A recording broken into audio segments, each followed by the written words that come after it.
फटाफट कर. जेवढं झालं त्याच्यानंतरचं पुढचं नंतर दे.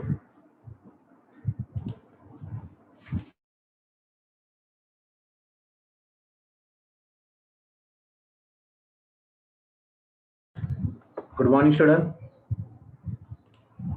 Good Hello. morning, sir. Good morning. Okay, let's continue. Last time we are completed the Unit 1 theory, right? Yes. Hello. Yes, sir. Yeah. So today we will continue.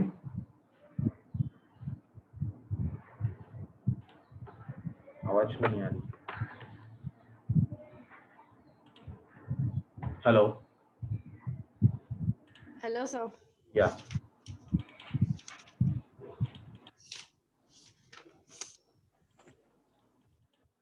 Unit 1, part 1 completed or part 2 also completed?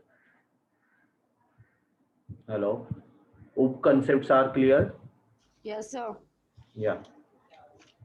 Okay, fine. So I have to give the another one. Wait, scanning is going on. Let's get that.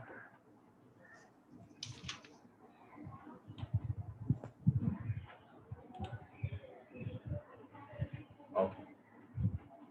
So again, chalo, let's start now.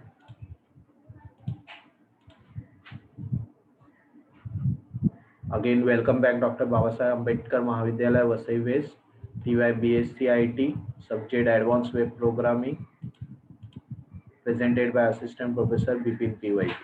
So let's continue. Your next topic. I have to continue with the OOP. OOP already completed, I think so. Object oriented, that is completed. Yes. Yes, sir. Yeah. Completed हो गया वो. Okay. Then second one I have to give. So wait now. Scanning is going on. Sachi झालं? Yeah. Wait. 2-3 pages are left. So I give to the next unit 2. Second unit 2 I have to complete today. Half or maybe 75%. So we'll continue this topic. See the syllables first. Again, I repeat that syllables.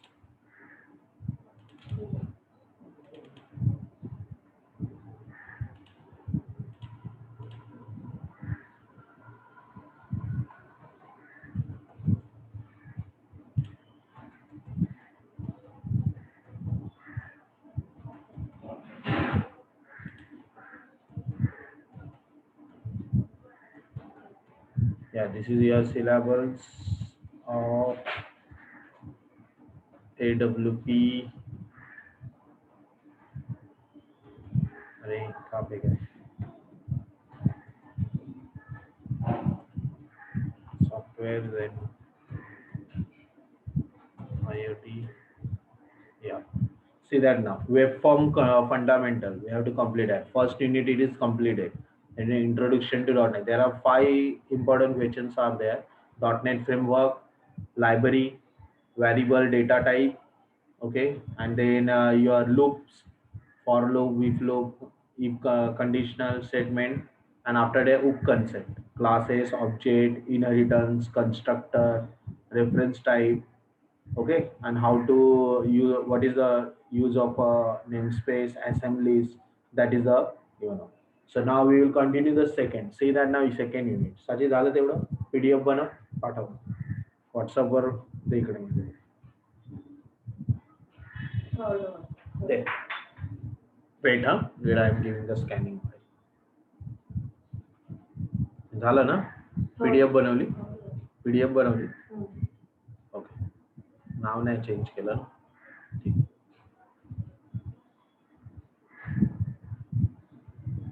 See, I already now shared you second, third topic, web form fundamental. अभी scan करके आपके पास आ रहा है. Okay. Okay. Now use this. See that. I already sent this topic. You can use this web form fundamental.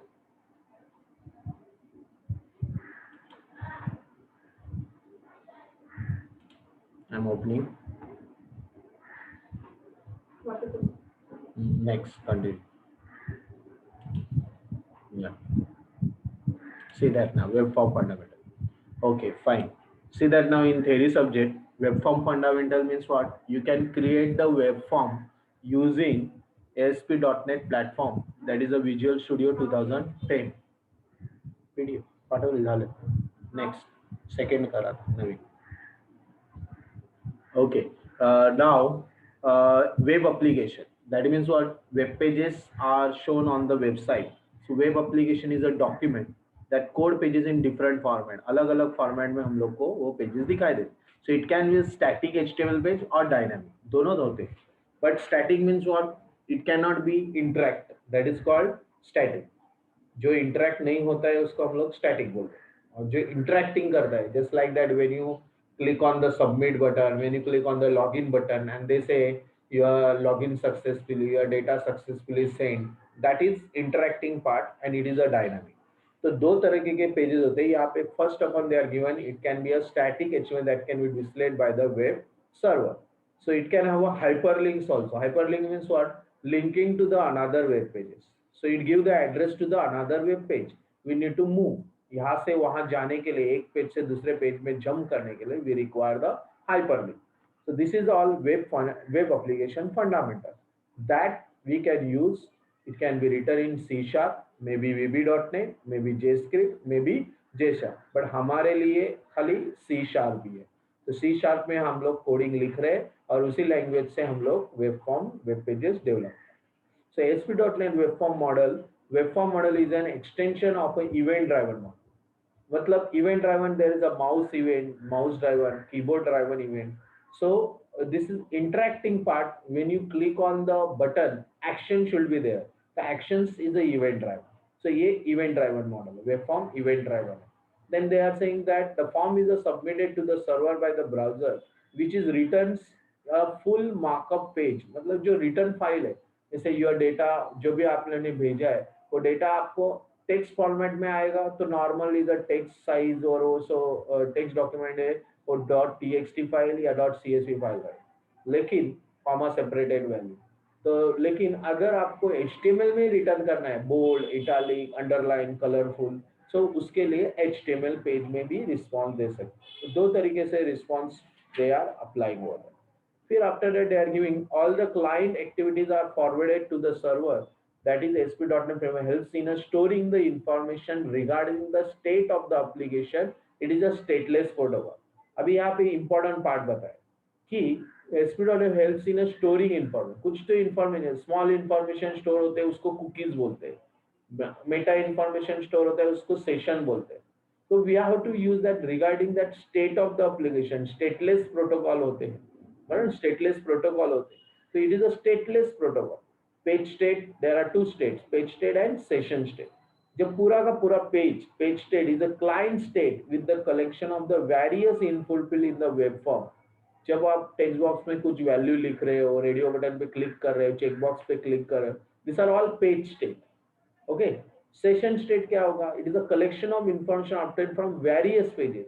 अलग अलग जगह से information, दूसरे दूसरे पेजेस की इंफॉर्मेशन एक साथ एक जगह पे कलेक्ट हो रही है, उसको सेशन स्टेट बोलते. दोनों समझ में आ रहा है क्या बता रहा हूं मैं? वेब पेज स्टेट एक फॉर्म है, फॉर्म की इनपुट वैल्यू डाल रहे हैं, enter your name, enter your age, enter select your gender, select your state. Like that we collect the information that is various input field. It is in the one page, that is page state. But different page information collect in the one place, various pages information whenever user are visited, that should be work. So it's all session state. समझ में आया? Yes student? Hello? Yes. Okay. So page consists of number of server control along with the HTML control. अभी page जो हमारे होते हैं वो number of server controls उसके ऊपर रहते हैं. एक ही कंट्रोल थोड़ी होता है. कैलेंडर कंट्रोल होता है, व्यू कंट्रोल होता है, ट्री कंट्रोल होता है, मेनू कंट्रोल होता है. तो there are various controls are there. So there HTML control हो सकता है, टेक्स्ट हो सकता है, इमेज हो सकता है. The data from the page and the states of the different control on the page are stored in the hidden fields. और totally data hidden fields में होता है, but which are passed to the server on the page request. लेकिन आप जब request करते हो तब वो data आपको response की तरह प्रेजेंट किया जाता है। Is it clear? आया समझ में? आपने जो भी डेटा सबमिट किया वो डेटा हिडन फील्ड में रखा जाता है, लेकिन आप जब उसको रिक्वेस्ट करके स्ट्रिंग सेट करते हो तब वो प्रिपेयर स्टेटमेंट में हम लोग एग्जीक्यूट कर सकते हैं। तो जिसको बोलते हैं we are giving the request to the server and respond. जैसे गूगल के पास बहुत सारा है, आप जो कीवर्ड लिखते हो वही डेटा उसको आपको लाके देगा। यानी server is open, but server आपको डेटा कब लाके देगा? जब आप उसको रिक्वेस्ट करोगे। Client give the request, server give the response. Just like that page consists. Okay. Then after that they are saying instance of object. कभी कभी क्या होता है, वो ऑब्जेक्ट आ गया ना, वही इंफॉर्मेशन आपको मिलेगी। जैसे कोई कोई देखो नंबर डायल किया तो वही इंफॉर्मेशन आपको बताते रहेगा बार बार, right? That is called instance of the object. मतलब उस ऑब्जेक्ट के ऊपर जाने के बाद वो इंफॉर्मेशन ऑटोमेटिक एग्जीक्यूट होगी, उसको बोलते हैं instance of object page is creating along with all content control and that ASP.NET pass save the s.asps extension. वही हम लोग वेब पेज बनाते, constant, it can not be change like that. So it is a modular in nature and it can divide in the following core section. उसके लिए उन्होंने वो ASPS divide किया हुआ है। क्या है? पहला डिवाइड किया है पेज डायरेक्टरी, ऊपर हम लोग हेडर फाइल देते हैं, उसको हम लोग पेज डायरेक्टरी। फिर कोड सेक्शन, क्लास फाइल में कोड होता है। फिर पेज लेआउट, जो पेज लेआउट डेकोरेटिंग पार्ट में जो करते हैं वो। तो ये सारी डिवाइडेशन पार्ट है। तो पहला page directory, how a page is compiled, आपका पेज कैसे कंपाइल होगा। Specification setting during the page navigation, आपको नेविगेट कैसे करना है, मेनू ऊपर चाहिए, वर्टिकल में, हॉरिजॉन्टल में, लिंकिंग में, कैसे। Solving errors, we have to solve the errors, जो भी आपको एरर आते हैं वो सॉल्व करने हैं। So use to import classes to use the with ID, आपको इंपोर्ट करना है तो less than percentage at the rate of, और ये डिलिमीटर साइन में ही आपको डायरेक्टरीज देने पड़ेंगे। follow the directive name and plus any attribute and their corresponding values. Example देखो, that is delimiter sign less than percentage at the rate of page, language is equal to C sharp, then delimiter close। तो आपको DH directive इसी तरह specify करनी है। Is it clear? Hello? Yes? Yes.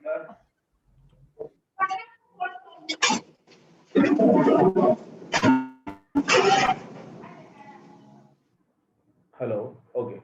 So page directive here specify the language that is to be used for the application logic by setting the language attribute। तो हम लोग language attribute use कर रहे हैं, उसके अंदर लैंग्वेज के अंदर जो भी लैंग्वेज आपको स्पेसिफाई यूज करनी है उस लैंग्वेज, उसको बोलते हैं page directive. which language used to compile the code that you specify with the delimiter sign, page, then language attribute equal to, and then language specification in the double inverted comma and delimiter quotes. Clear? Yes, student? Yes, sir. Okay. Next, code section. It can hold applications logic. Applications logic मतलब आपको क्या है, coding section, जो भी scripting करना है। अब design part में जाओगे तो मुझे स्क्रिप्ट करना है, कुछ मैसेजिंग पास करना है, तो स्क्रिप्ट टैग है, run at equal to server. फिर आपका जो भी फंक्शंस है वो दिया है, जैसे यहाँ पे वॉइड पेज लोड, फिर स्क्रिप्ट हो, दैट इज कॉल्ड कोडिंग है। It can hold the application logic, defines variables, subroutines and functions, procedures, subroutine मतलब procedure, functions, procedure, this placed inside the script tag, वो script tag में आपका आना चाहिए। फिर code declaration blocks are generally placed inside the head tag, और वो code declaration आपको किसमें यूज करना पड़ता है, स्क्रिप्ट का हेडिंग सेक्शन में, हेड टैग में, और हेड टैग के बीच में ये स्क्रिप्ट आएगा। Is it clear? Hello? Yes? Yes, sir. या then they are saying language can be set, अगर आपको लैंग्वेज स्पेसिफाई करना है तो लैंग्वेज भी सेट कर सकते हो। Run at server language equal to C sharp, run at server language, and source also you can give it C sharp file का नाम देके भी बता सकते हो, that you specify the file name also. Okay. Next, code render blocks. It is used to define inline code or inline extension that execute when a page is rendered. अभी आपको page को रेंडरिंग करना है। Rendering मतलब क्या, we have to compile, ना interpret with this and then you show the output, expression आपको दिखाना चालू करना है। तो वो आप कैसे करोगे? ओके, सो यहाँ पे दिया है code with in a code render block is executed immediately as it is encounter when the page is loaded. जैसे पेज लोड होगा कोड अपने आप ब्लॉक जो कोडिंग लिखा हुआ है वो रेंडरिंग करना चालू करता है and it will render immediately as it is encounter when the page is loaded. And then it support two models for coding. इसमें दो मॉडल आएंगे. Inline code. अभी इनलाइन कोड क्या होता है? This model is the closest to a traditional ASP. जो पुराना ASP page था, डॉट एएसपी करके हम लोग सेव करते थे नोटपैड में लेके, उसको हम लोग पुराना वाला एएसपी बोलते हैं. उसमें वो इनलाइन कोड होता है. लेकिन यहाँ पे all the code and HTML markup is stored in the one single file, that is in the .aspx file. So code is embedded in one or more script blocks. एक या एक से ज्यादा script block यूज करता है. However, even though the code is in a script block, it does not IntelliSense or debugging support, and it does not need to execute it linearly from the top to bottom. यानी कि उसको top to bottom देखने की भी जरूरत नहीं पड़ती. वो स्क्रिप्ट ब्लॉक में है उतना कोड वो डायरेक्टली कंपाइल करके एग्जीक्यूट करता है, like classic ASP. So this model is handy because it keeps everything in the neat package. एक पैकेज में बनता है. So it's popular for coding sample में. जैसे यहाँ पे लैंग्वेज डिक्लेयर किया, स्क्रिप्ट टैग में ये डिक्लेयर किया, फिर HTML में वो डायरेक्टली एग्जीक्यूट होगा. जहां पे भी बॉडी सेक्शन आएगा वो ये पार्ट आपका स्क्रिप्टिंग का पार्ट डायरेक्ट एग्जीक्यूट होगा ऑटोमेटिकली. देखो आपको इस कोड में भी दिखाया जा रहा है कि पेज लैंग्वेज डिक्लेयर किया है, फिर स्क्रिप्ट टैग में कोड बिहाइंड कोड लिखा हुआ है, फिर उसके बाद वो इनलाइन कोड डायरेक्टली एग्जीक्यूट किधर होगा, जहां बॉडी सेक्शन है, जहां पे हम लोगों ने HTML है टाइटल स्टार्ट किया वहां पे वो डायरेक्ट एग्जीक्यूट होगा. Is it clear? यस. क्या रिटर्न आएगा? जो हेलो इनपुट जो इनपुट किया वो इधर आ गया. Okay, sir. Next, code behind. So this model separate each ASP.NET. अभी इनलाइन कोड हो गया लेकिन code behind. Separate web page in a two file. दो फाइल होते हैं, .aspx markup file with the HTML and control tags, और दूसरा code file that is C#. मतलब अभी हम लोग जो यूज कर रहे हैं वो कोड बिहाइंड फाइल है. कोड बिहाइंड फाइल मतलब HTML में डिजाइन करो और C# में कोडिंग लिखो. Is it clear? क्या बता रहा हूँ? HTML में डिजाइन करो. अभी जो HTML आपको पता है, अभी मैं चालू करता हूँ HTML में दिखाता हूँ आपको. HTML में जो फाइल्स आती है तो कैसे आएंगे? डिजाइन के लिए, और जो कोडिंग की है उसके ऊपर ऑब्जेक्ट के ऊपर आपका कोडिंग होता है. तो दिस इज कोड बिहाइंड. हम लोग आजकल यही यूज कर रहे हैं. तो this is model separate each HTML web page into two file, ASPS markup file with HTML, control tag, and a C# code.cs code file with the source code of the page. So it provides better organization and separating the user interface from the programming logic, and is keenly important when building complex pages. जब आपको ये separate user interface दिया हुआ है, इसकी वजह से आपको कॉम्प्लेक्स जो पेजेस के कॉम्प्लेक्स होते थे, जैसे HTML कौन सा कोड है, C# कौन सा कोड है, ये डिफिकल्टी निकाल दी है. ठीक है? Okay. So now C# code में आपको क्या दिखाई देगा? ऐसे दिखाई देगा, using system dot data, using system dot com, using system, that is header file about side. After that public partial class name, that is your class file name default, और उसके अंदर page load, it is a method, one main method, उसको page load method बोलते हैं. बाकी उसके अंदर और भी है, double click on the text button, button click, event, जो भी इवेंट लेंगे वो इवेंट यहाँ पे दिखाई देगा. ठीक है? अभी देखो अगर मैंने यहाँ पे एक नया वेब पेज स्टार्ट किया, फाइल न्यू वेबसाइट, प्रोजेक्ट लो या वेबसाइट लो एक ही बात है, .NET एम्प्टी ले रहा हूँ, ओके किया मैंने.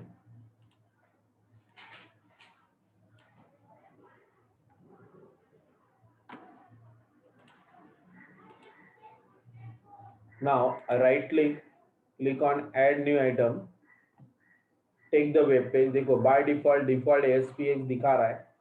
ऐड किया मैंने. जैसे ऐड किया दो फाइल हमारे रेडी होते हैं. एक होता है यहाँ पे देखो लेफ्ट राइट साइड में ASPX, और दूसरा होता है C#. ओके.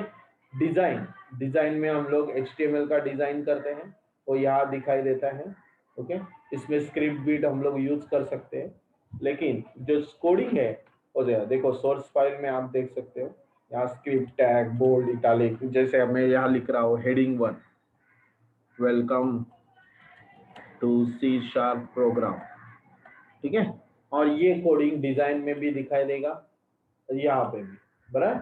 फिर उसका कोड, अगर मैं पेज लोड के ऊपर डबल क्लिक कर रहा हूँ, जैसे यहाँ डबल क्लिक किया, ओके, या सी शार्प कोड के अंदर गया तो वहां पे पेज लोड के ऊपर ये कोड आ रहा है, दैट इज कोडिंग फाइल। तो there are two separated file, design file is a SPX और C sharp CS file dot CS file is a coding file. Clear? yes student? Yes, hello, sir. okay, so let's continue now.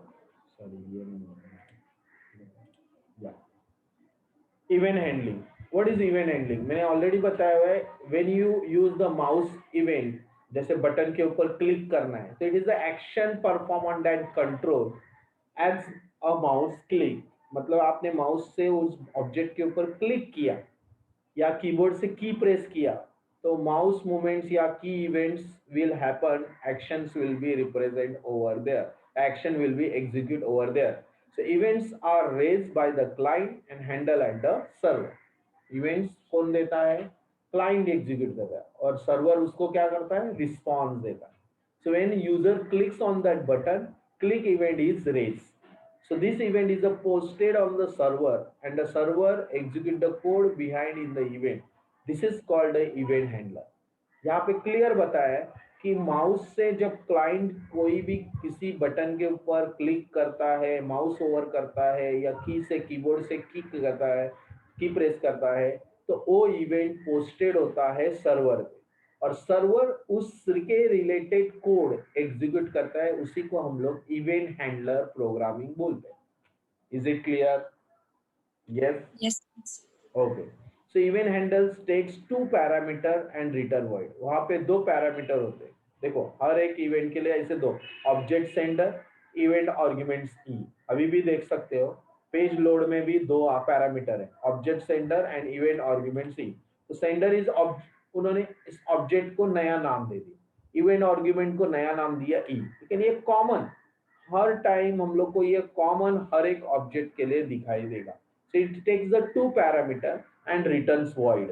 And returns void. Void मतलब it should return function. It should return no value. हमने returning value लिया नहीं। So first parameter is the object raising the execution and second is the event argument. Okay, object raising the execution and second is the event argument. तो ये हो गया हमारा कोई भी ऑब्जेक्ट का private void then event name object sender two parameter, ये उन्होंने इवेंट हैंडलिंग के बारे में। अभी how to creating new event handler, अगर हम लोग को क्रिएट करना है तो हम लोग, जैसे मैं अभी यहाँ पे एक बटन ले रहा हूँ और उसके ऊपर इवेंट दे रहा हूँ। सो टूल बॉक्स से एक बटन ले रहा हूँ, ड्रैग कर रहा हूँ, ओके, और उस डबल क्लिक कर रहा हूँ बटन के ऊपर। आप देख सकते हो protected void public button one underscore click object sender event, मतलब आपको हमेशा ये दो पैरामीटर दिखाई देंगे। इवेंट का नाम हमारा हुआ button one underscore click, method void it should return the function, ऐसे दिखा रहा है, दैट इज नया बना रहे, we are creating new. Okay, नया बनाने के लिए आपको समझ में आ गया होगा कि how to create the new event handler. अगर आपको लगता है कि उसको माउस ओवर देना है, बटन क्लिक नहीं देना है, आप यहाँ पे क्लिक करके दूसरे भी आर्ग्यूमेंट्स होते हैं वो दे सकते हो।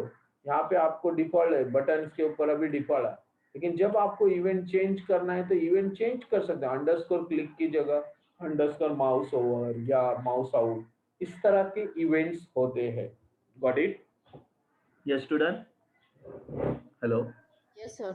Okay. So there are different procedure for creating event. पहले प्रोसीजर होती है क्या क्या इवेंट हैंडलिंग करना है for page event and for controls. तो सबसे पहले इवेंट हैंडलिंग यूजिंग कंट्रोल्स बताया हुआ है। तो ऑल कैसे बताया, देखो how to add the event handler to a button बताया उन्होंने। बताया पहले क्रिएट द प्रोजेक्ट, हम लोग ने ऑलरेडी वेबसाइट बनाया हुआ है, एक बटन के ऊपर डबल क्लिक किया, यहाँ देखो बटन के प्रॉपर्टीज में हम लोग को यहाँ इवेंट चेंज कर सकते हैं। मतलब यहाँ जब हम लोग बटन के ऊपर सिलेक्ट करते हैं तो उसकी प्रॉपर्टी होती है, वहां पे जहाँ पे उसने क्लिक लिखा हुआ है, बटन अंडरस्कोर क्लिक ना, event event event event event, button underscore click किधर है? मुझे चाहिए इवेंट, चाहिए इवेंट किधर है?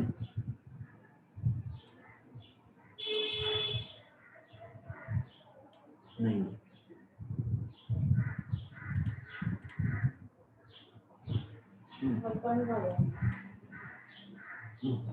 एक मिनिट हो गया तो पाठव, दे माझ्याकडे, नंतर पाठवतो. Okay, that select the button, right click and click on property. In property window click the icon event. Event icon पे क्लिक करना है. या दिस इज द इवेंट. देखो इवेंट पे क्लिक किया. Now you can give that page load. दो तरह के इवेंट है इसके अंदर. एक तो पेज लोड दे सकते हैं या बटन वन क्लिक दे सकते हैं. बराबर है. यहाँ पे कमांड आती है, कमांड जो देना है वो. लेकिन क्लिक इवेंट दो ही है. एक तो पेज लोड दे सकते हैं या बटन वन अंडरस्कोर क्लिक दे सकते हैं. ओके, दिखाई दिया? Hello, Yes, sir. या जिस तरह. हाँ सर. या तो हम लोग वहां पे जो भी इवेंट्स हम लोग लेंगे उसके ऊपर हम लोग को वो इवेंट, यहाँ पे इवेंट्स एक्शन से यहाँ इवेंट दिया हुआ है, उधर यहाँ पे आपको दिखाई देगा. एक तो क्लिक, पेज लोड या बटन वन अंडरस्कोर क्लिक. ये दो इवेंट वहां दिखा रहा है. ठीक है, ओके, एक्शंस के अंदर दिखा रहा है. Now they are saying the window will change like this figure. और ये चेंज होगा. इवेंट हैंडलिंग का पेज बटन या पेज लोड के ऊपर हम लोग चेंज कर सकते हैं. डबल क्लिक भी कर सकते हो. ये सारे बता, मतलब यहाँ पे डबल क्लिक किया तो भी वो आएगा, या बटन के ऊपर भी डबल क्लिक किया तो दिखाई देगा. तो यहाँ पे आप फिलहाल दो ही इवेंट मुझे दिखाई दे रहे हैं फिलहाल. Okay, so now this is the way we can use the event handles. फिर उसके अंदर जो कोडिंग देंगे, जैसे मैंने दिया यहाँ पे अलर्ट. अलर्ट आता है कि नहीं पता नहीं मुझे. मैसेज बॉक्स तो रहेगा, MSG बॉक्स.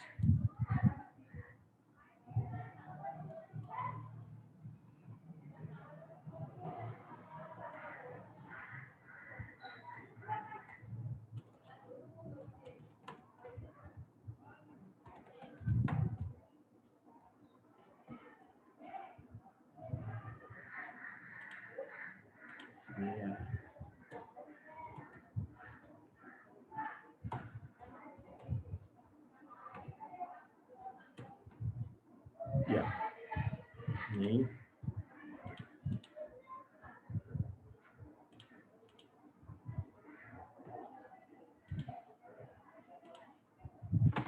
मैसेज बॉक्स भी नहीं है, तो इसका मतलब यहाँ पे वो नहीं ले रहा है.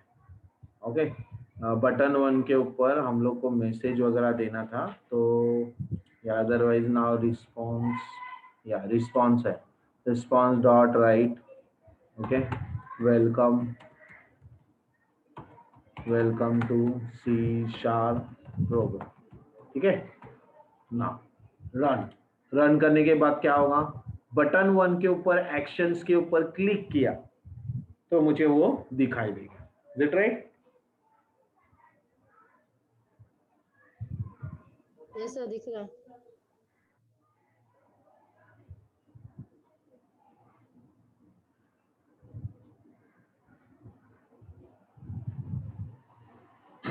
या नाउ क्लिक ऑन बटन. ऊपर देखो रिस्पॉन्स आ गया. ओके, जब बटन के ऊपर क्लिक करेंगे तो रिस्पॉन्स आपको आएगा. तो उसको बोलते हैं एक्शंस.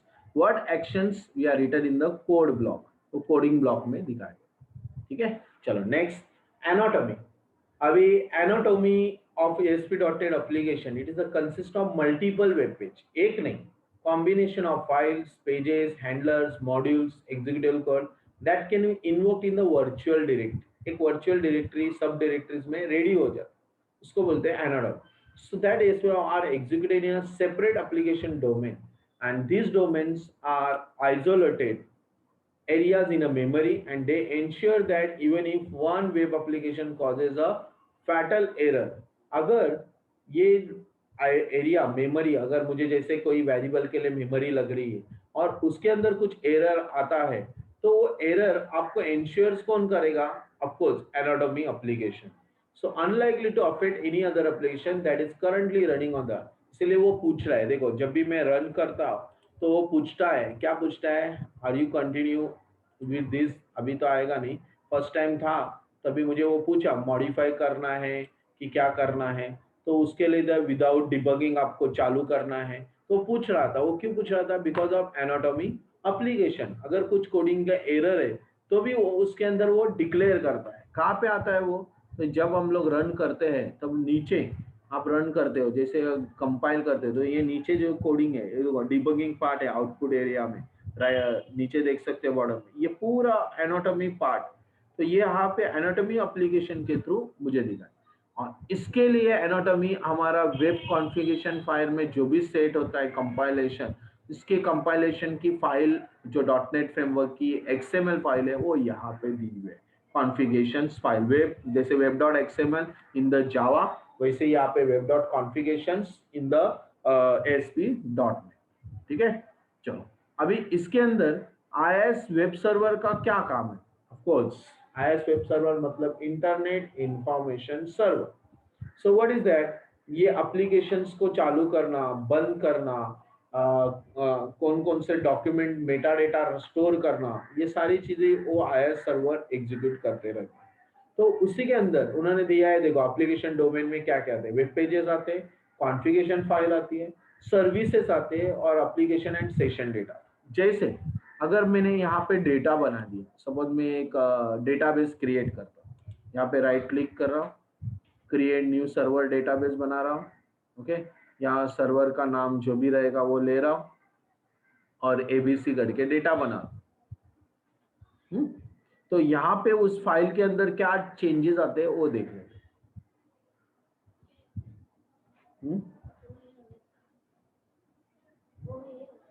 नंतर।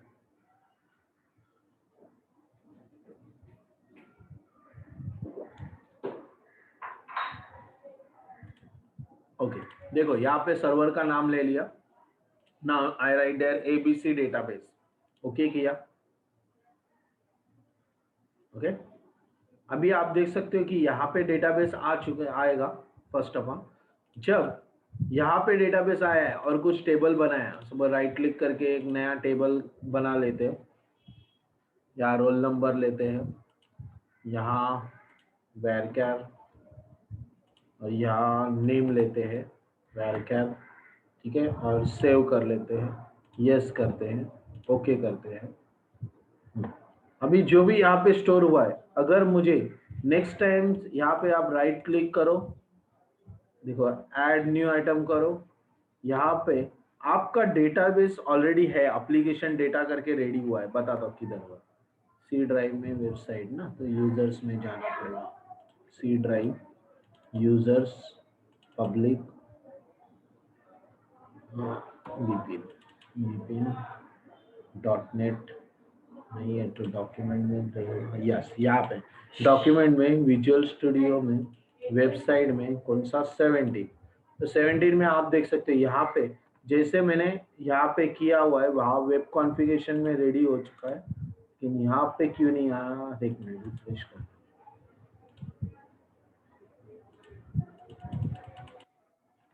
क्लोज करके ओपन करते हैं।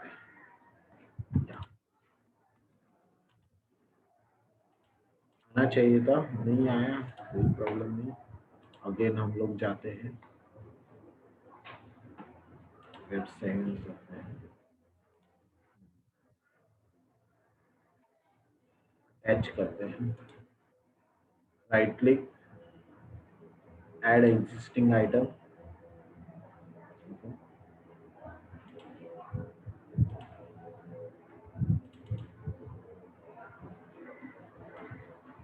अच्छा, कोई भी डेटाबेस स्टोर किया हुआ लेते हैं, सी ड्राइव में, माय प्रोग्राम फाइल्स में, एसक्यूएल, माइक्रोसॉफ्ट एसक्यूएल में कौन सा है, 80 90 रहेगा, नहीं 90 भी नहीं, 110 100 लेते हैं, टूल्स भी नहीं है, कौन सा है 80 नहीं, या इसी के अंदर या इसके अंदर देखो बता दो आप लोगों को कहाँ पे ऐड, लेकिन ये डेटा दिखाई नहीं दे रहा है।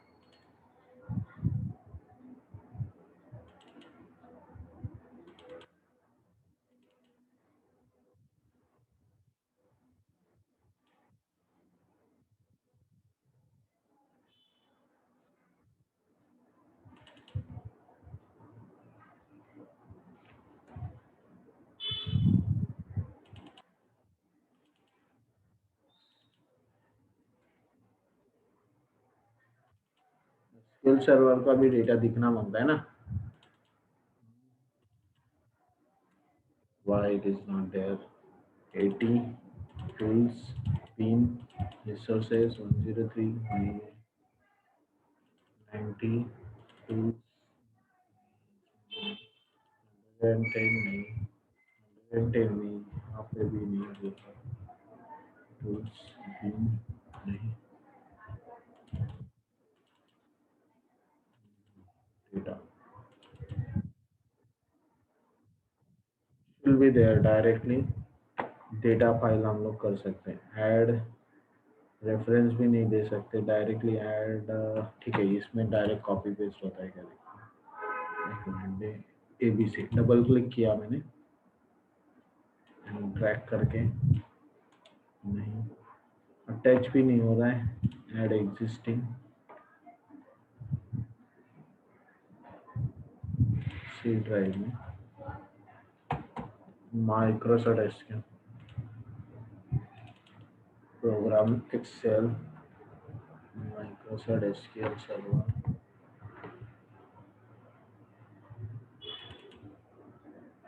MySQL डेटा ऑल फाइल्स, या मिला। सपोज हम लोगों ने मास्टर डेटा ले लिया, this file can not be open, ठीक है, दूसरा लिखते हैं add existing all files, customer ले लिया, वो भी क्या बोलते हैं, this file is not accessing. ठीक है, चलो मैं क्या कर रहा हूँ, MySQL में जाके वहाँ फाइल बनाता हूँ और वो करता हूँ। SQL में अटैचमेंट फाइल दिखाना है मुझे,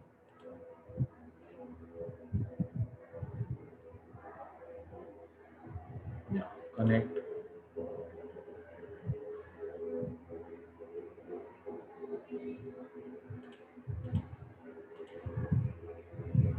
यहाँ पे तो आ रहा है, फिर उधर क्यों नहीं आ रहा है।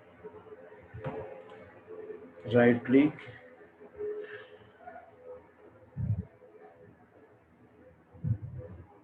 Been folder,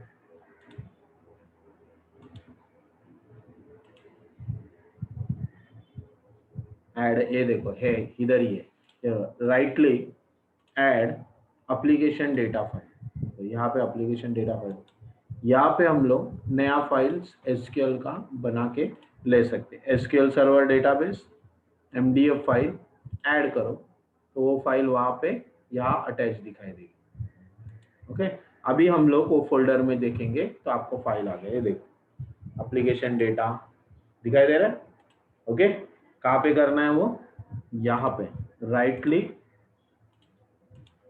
add ASP.NET application code, application browser, application data, अभी तो डेटा ऑलरेडी आ गया, अगर हम लोग ने एप्लीकेशन कोड किया तो वो भी फाइल उधर रेडी होगा, फोल्डर अलग अलग फोल्डर में हम लोग डेटा रख सकते हैं, उसको एनोडॉमी बोलते हैं, क्या बोलते हैं, एनोडॉमी। Got it. एप्लीकेशन डोमेन कैसे डिवाइड होता है, web pages, configuration file, web services and application and session data. आया समझ में बच्चे? Yes, hello, Yes, sir. Okay, कहाँ पे है वो, यहाँ पे, मतलब यहाँ से भी हम लोग डेटाबेस क्रिएट कर सकते हैं, यहाँ से भी हम लोग ये सब कुछ कर सकते हैं, उसके लिए एक ऑर्गेनाइज वे उन्होंने बताया, वो है एनोडॉमी। उसके बाद आपका ASP.NET के फाइल के टाइप्स बताएगा, पहला बताया .ASPS, ऑलरेडी आपको पता है .ASPS क्या है, it is designing of a HTML control. फिर एंड विद द ASCX ये क्या होता है, this is user control file, इसका ऑलरेडी हम लोगों ने एक बार यूजर कंट्रोल देख लिया है, this is similar to the web pages but user can not access this file directly, लेकिन ये फाइल हम लोग डायरेक्टली एक्सेस नहीं कर सकते, उसके अंदर जो चेंजेस करेंगे वो फॉर्म का रेफरेंस लेके वो यूज कर सकते हैं, उसको हम लोग .ASCX फाइल को। ये याद रखना है, ये हम लोग को होने वाला है वापस। उसके बाद आता है web configuration file. This is the configuration file for ASP.NET application. It includes setting for customising security. जो भी मुझे डेटाबेस का कनेक्टिविटी वगैरह करना होगा तो मुझे वेब कॉन्फ़िगरेशन फाइल ओपन करनी है और यहाँ पे कनेक्शन का कोड लिखना होता है, कनेक्शंस और उसका जैसे लास्ट टाइम मैंने आपको प्रैक्टिकल के टाइम दिखाया था, बताता हूँ वो प्रैक्टिकल के टाइम क्या दिखाया था। Final TYBCIT AWP practical handbook.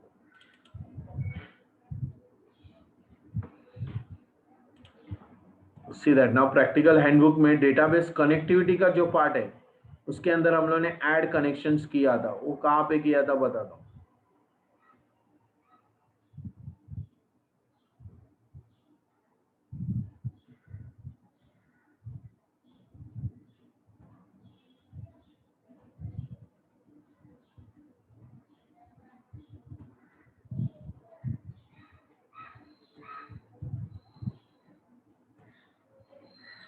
Yeah, see this is configuration connection string protected। yes, यहाँ पे अभी वेब कॉन्फ़िगरेशन फाइल दिखाई देनी चाहिए।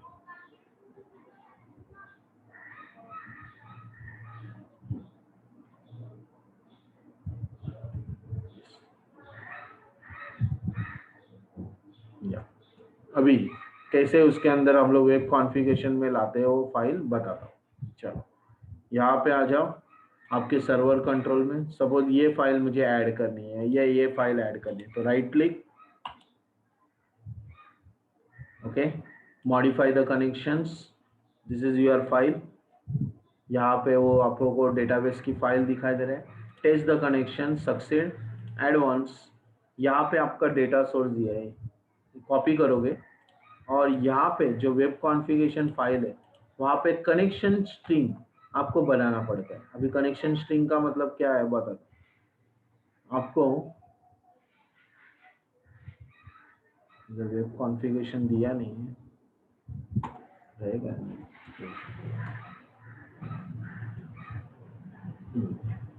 सीधा कनेक्शन स्ट्रिंग ऐड नेम। देखो ये इस तरह कोड आपको लिखना है, मैं बताता हूँ अभी कनेक्शन स्ट्रिंग क्या होता है। चलो यहाँ पे कनेक्शन स्ट्रिंग टैग आएगा, लास्ट में कनेक्शन स्ट्रिंग क्लोज होगा।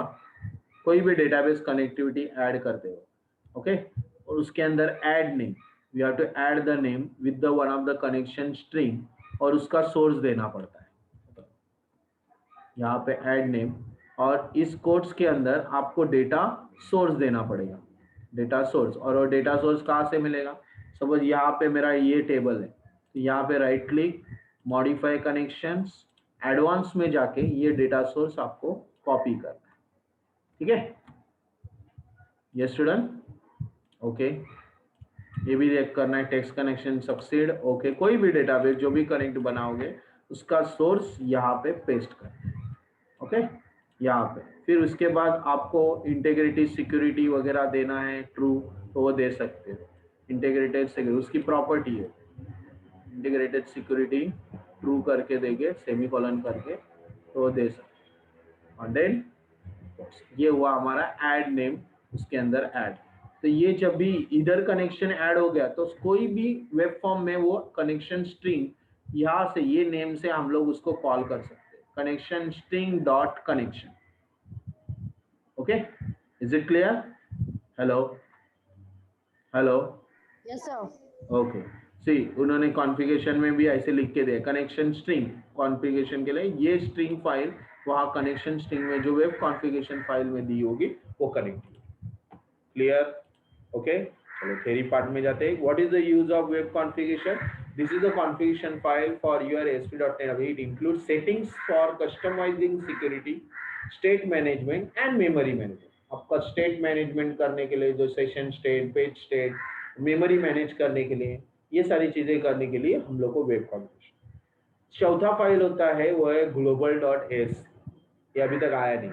This is a global application. जब भी वेबसाइट बनाते हो, जब अगर रेडीमेड मैंने वेबसाइट ले ली, मैं डायरेक्ट ले रहा हूँ, एम्प्टी नहीं ले रहा हूँ, देखो डायरेक्ट ASP.NET वेबसाइट, ओके किया, नो इसको छोड़ दो, अभी देखो ऑटोमेटिक, देखो यहाँ पे सारे फाइल्स आ चुके हैं, अकाउंट आ गया, ये रेडीमेड है। ये वेबसाइट आप देखोगे, ये बाय डिफॉल्ट वेबसाइट उन्होंने समझा है। मैं रन कर रहा हूँ, उसके अंदर के सारे फाइल्स आपको बता, ताकि वो फाइल टाइप्स के बारे में आपका क्लियर हो जाए। See this is the file, क्या दिखाई दे रहा है, ये वेबसाइट बनाई उन्होंने, ये लॉगिन सिस्टम दिया है। ओके देखो हम लोग ने अभी तक लॉगिन किया नहीं है, ऑलरेडी रजिस्टर करके एक फॉर्म बनाया है। इधर हम लोग हमारा यूजर नेम दे सकते हैं, रेडीमेड है, ये उन्होंने दे के रखा है। इधर हम लोग ने ये डेटा लिखा, पासवर्ड लिखा, ओके ओके, क्रिएट यूजर किया, अभी यूजर क्रिएट होगा, लॉगिन कर सकते हैं हम लोग।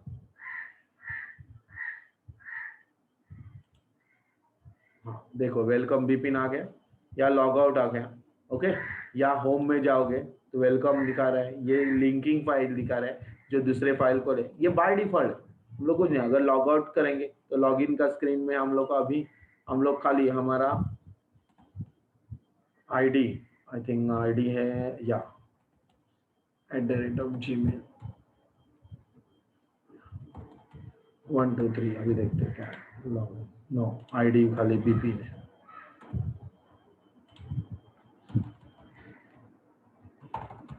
1 2 3 लॉगिन, देखो लॉगिन हो गया या लॉगिन दिखा रहा है, तो लॉगिन। ये पेज जो है वो रेडीमेड है, ये हम लोग ने बनाया हुआ नहीं है, ये ऑलरेडी एग्जिस्टिंग वेबसाइट कैसे होती है वो बताए। उसके में देखो फाइल के अंदर क्या क्या है, डिफॉल्ट, अबाउट, अलग अलग फाइल है, वेब फॉर्म है अलग अलग। ये अबाउट के लिखने के लिए फाइल है, ये डिफॉल्ट, मतलब अबाउट में क्या लिखा है देखते हैं, चलो डबल क्लिक करते हैं। ये देखो अबाउट में खाली उन्होंने क्या लिखा है, वो मास्टर पेज जो है, मास्टर पेज में खाली about put the content here ऐसे करके लिखा है। मैंने कि मास्टर पेज बनाया हुआ, मास्टर पेज लास्ट टाइम बताया था, मास्टर पेज में डिजाइन किया है, क्या डिजाइन किया है उन्होंने, एक टाइटल दिया है और मेनू दिया है, ये मेनू बनाया है, मेनू बनाया है जिसमें होम और अबाउट को लिंक किया हुआ है, एक होम और अबाउट के लिंक किया है। देखो होम में default.aspx, अबाउट में about.aspx नेविगेशन करके लिंक किया हुआ है। तो लास्ट टाइम मैंने मास्टर पेज बताया था, वैसे ही मास्टर पेज बनाया है। और मास्टर पेज में इसका लिंक इधर दिया है, देखो master page file site master, ये बाय डिफॉल्ट ऐसे दिया है। उसमें एक फाइल आपको दिखाई दे रहा है global.ajax, दिखाई दे रहा है एजेक्स फाइल, इसके अंदर आपके स्क्रिप्टिंग का कोड और ये सारे एप्लीकेशंस का कोड आपको दिखाई देगा, एजेक्स। ओके, उसी को एजेक्स फाइल बोलते हैं। What is AJAX file? This file use to find global variable. आपको कुछ भी ग्लोबल वेरिएबल, देखिए मुझे एक वेरिएबल है, वो सारे पूरे प्रोग्राम में लगने वाला है, कुछ कोड पूरे प्रोग्राम में लगने वाला है, तो उस कोड को हम लोग global.ajax फाइल में लिखेंगे। Clear? Hello hello, yes student, Yes, hello, sir. Okay. So हाँ सर। ओके, तो जो भी कोडिंग मुझे पूरे प्रोग्राम में वही वेरिएबल्स वैल्यू चाहिए, बार बार लगने वाले हैं, कोई भी दूसरे फॉर्म में तीसरे फॉर्म में, तो हम लोग उसको global.ajax में डिक्लेयर कर सकते हैं। That is given over there, so it can be accessed from any web page in the web application and react to the global event, so such that web application first starts। और दूसरा होता है code file, ऐसे मिला के ये file 5 file होते हैं, ये उन्होंने बताया, ये पूरे ASPX, C sharp, AJAX, web configuration और अभी मास्टर पेज और अलग अलग एनाटॉमी बताए। देखो यहाँ पे भी उन्होंने एप्लीकेशन डेटा दिया है, ओपन नहीं हुआ है, लेकिन अगर आप देख सकते हो तो यहाँ कोडिंग में इनका टेबल, बाय डिफॉल्ट टेबल भी रेडी हो गया। हेलो, या बाय डिफॉल्ट टेबल जो भी हम लोग ने डेटा रखा ना, उसके लिए अकाउंट भी बन गया। और अकाउंट में देखो आप लोग को अकाउंट के अंदर वो आपका जो बिपिन वैती करके यूजर था ना, वो भी बन गया है, उन्होंने वो टेबल के अंदर स्टोर किया रहेगा। जो नहीं है एग्जिस्टिंग, ऐड एग्जिस्टिंग, ये फाइल है उसकी, ये देखो मैं ओपन कर रहा हूँ एमडीएफ फाइल, ये देखो इसके टेबल के अंदर आपके ये सारे, देखो ये हम लोग ने बनाए नहीं, ये बाय डिफॉल्ट आ चुका है जो एग्जिस्टिंग वेबसाइट में है। ये देखो यहाँ पे मैंने जो अभी यूजर डाला था ना, उसका डेटा दिखाई दे, ये देखो बिपिन, बिपिन दिखाई दे रहा है, यस, क्लियर। ये अभी बनाया हुआ डेट एक्टिवेटेड, ये ऑलरेडी एग्जिस्टिंग डेटाबेस जो बाय डिफॉल्ट है। मैंने क्या किया था, एम्प्टी वेबसाइट नहीं लिया था जब मैं बना रहा था, तो एम्प्टी नहीं लिया था, डायरेक्ट ASP.NET। तो बाय डिफॉल्ट उसने वो वेबसाइट बताया है जो डिजाइन किया है, इसको बोलते हैं बाय डिफॉल्ट वेबसाइट। और उसके थ्रू अभी हम लोग हमारा वेबसाइट जनरेट करना चालू कर सकते हैं। क्लियर, हेलो, चलो जाते हैं आगे ना। ASP.NET application directories, of course अभी अभी मैंने बताया कि अलग अलग डायरेक्टरीज में वो रेडी होता है। डायरेक्टरीज मतलब folders, nothing, directories nothing but a folder. मैंने बताया था सारी चीजें ऑर्गेनाइज हुए अपने आप वो स्टोर करता है, it is code behind. Okay, तो वो एप्लीकेशन में क्या क्या डायरेक्टरी आते हैं, कुछ एप्लीकेशन थीम दे रहे हैं। थीम मतलब समझ में आता है, थीम्स का मतलब क्या है। अगर कलर पैटर्न बिटन सब कुछ सेम चाहिए, जैसे इधर साइट मास्टर में इन्होंने टाइटल का कलर ब्लू दिया है, टेक्स्ट का कलर व्हाइट दिया है, ये मेनू का डार्क ब्लू दिया है, ऐसा कुछ आपको चेंजेस करना है डायरेक्ट थीम में। सपोज मैंने एजेक्स करके लेके जो थीम देते हैं वेबसाइट पे, अलग अलग थीम आते हैं, उसमें से थीम दिया है, तो एप्लीकेशन थीम करके फोल्डर आए, क्या आएगा, ऐड एप्लीकेशन थीम। ओके, और उसमें उस थीम में उस थीम का नाम देंगे और वो थीम यहाँ पे ऐड हो। समझ में आता है, जैसे आपके मोबाइल में फॉन्ट, फॉन्ट साइज, कलर सब कुछ चेंज हो जाता है, उसको थीम बोलते हैं। उसके बाद आता है application data, it store the database file. आपने देखा होगा एप्लीकेशन डेटा के अंदर अभी आपको ये डेटाबेस फाइल दिखाई देती है, ASP.NET DB.MDM, that is management database file. Okay, ये फाइल आपको देखी। फिर बिन फाइल भी होती है, बिन, जो बिन यहाँ लिया नहीं है, हम लोग राइट क्लिक करके एग्जिस्टिंग करके बिन फाइल भी ले सकते हैं। यहाँ बिन फाइल रेडी होगा, यहाँ आया नहीं है, लेकिन बिन फाइल भी हम लोग ले सकते हैं। राइट क्लिक, ऐड बिन, ये देखो बिन फाइल। इस बिन फाइल में भी आपके कंपाइल डॉक्यूमेंट, मतलब जो जो कंपाइलेशन चालू होते जाएगा, जैसे जैसे मेरा एजेक्स फाइल कंपाइल हुआ, इंटरप्रीट हुआ, वैसा वो ASP.NET में ऐड होते जाएगा बिन के।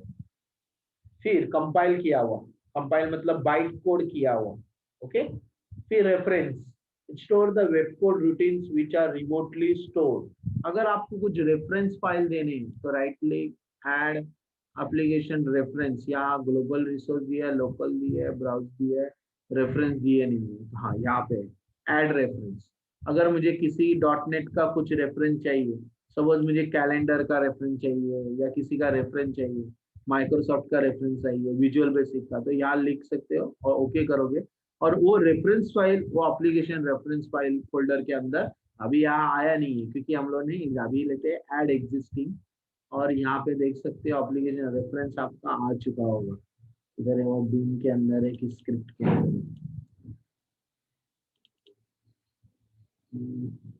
आया होगा, वो देखना पड़ेगा। ऐड रेफरेंस, एक रेफरेंस आ चुका है ऑलरेडी, यहाँ पे देखो स्क्रिप्ट के अंदर आया। Okay, so add is called add reference, add reference file. ऐसे ही अब बना कंपाइल सोर्स कोड। अगर मुझे कोई सोर्स कोड लिखना है तो एप्लीकेशन कोड के अंदर लिख सकते हैं, एप्लीकेशन कोड करके ऐड करने का फोल्डर, और उसी के अंदर आपका सोर्स कोड लिखना है, सारे कोड। ओके, ये सारे डायरेक्टरीज ऑर्गेनाइज वे करने के लिए उन्होंने दिए। क्लियर, समझ में आया? Yes student, Yes, sir. Okay. Next, now server control. आपके ऑलरेडी सर्वर कंट्रोल हो चुके हैं, बहुत सारे हो चुके हैं। HTTP सर्वर कंट्रोल होते हैं, कुछ वेब कंट्रोल। अभी HTTP सर्वर कंट्रोल मतलब कौन से, text box, radio button, check box, button, ये सारे HTTP है। It is helps to migrate the form और ordinary HTML pages. But web control कौन से होते हैं, तो web control that is a richer object model like grid view, calendar, validation control, ये सारे वेब कंट्रोल होते हैं। और बाद में सर्वर कंट्रोल की हायरार्की आपको करके बताइए कि क्या क्या आते हैं, बताएं। सिस्टम में कंट्रोल होते हैं, वहाँ टेम्पलेट कंट्रोल होते हैं, पेज कंट्रोल होते हैं, यूजर कंट्रोल होते हैं, लिटरल कंट्रोल होते हैं, डेटा बाउंड कंट्रोल होते हैं। फिर उन्होंने बताया कि ये system.web.user इंटरफेस के फोल्डर के अंदर इंपोर्ट में आता है। लेकिन जब आप system.web.ui.web कंट्रोल में जाते हैं, तब उसके अंदर आपको contents the web server control आते हैं। और अगर आप HTTP कंट्रोल में जाते हैं तो system.web.ui.html, अभी हम लोग देखते हैं ये तीनों हेडर फाइल उसके अंदर आते हैं कि नहीं आते। सपोज हम लोग यहाँ डबल क्लिक करते हैं तो आप यहाँ देख सकते हैं using system.web, using system.web.ui, using system.web control, यहाँ खाली वेब कंट्रोल आएगा, HTML कंट्रोल नहीं है। लेकिन अगर हम लोग ने डिजाइन करते वक्त सपोज जाते हैं हम लोग default.html डिजाइन में जाते हैं या टूल बॉक्स में गए, सपोज मैंने टेबल ले लिया, ठीक है, या टेबल जनरेट किया या अदरवाइज यहाँ टेक्स्ट बॉक्स ले लिया, ये हुए HTML कंट्रोल। यहाँ देखो दिख रहे हैं, तो आप डिजाइन में सोर्स के अंदर आप देखोगे तो एक एक कंट्रोल को हम लोग एक एक कंट्रोल को कुछ वैलिडेशन पार्ट दे सकते हैं, और एक एक कंट्रोल को हम लोग सपोज डबल क्लिक किया तो यहाँ पे एक एक कंट्रोल को इवेंट हैंडलिंग कर सकते हैं। This part is included in the HTML control also, मतलब HTML के अंदर भी हम लोग ये लिंक या लिख सकते हैं। ही लेक्चर घेतो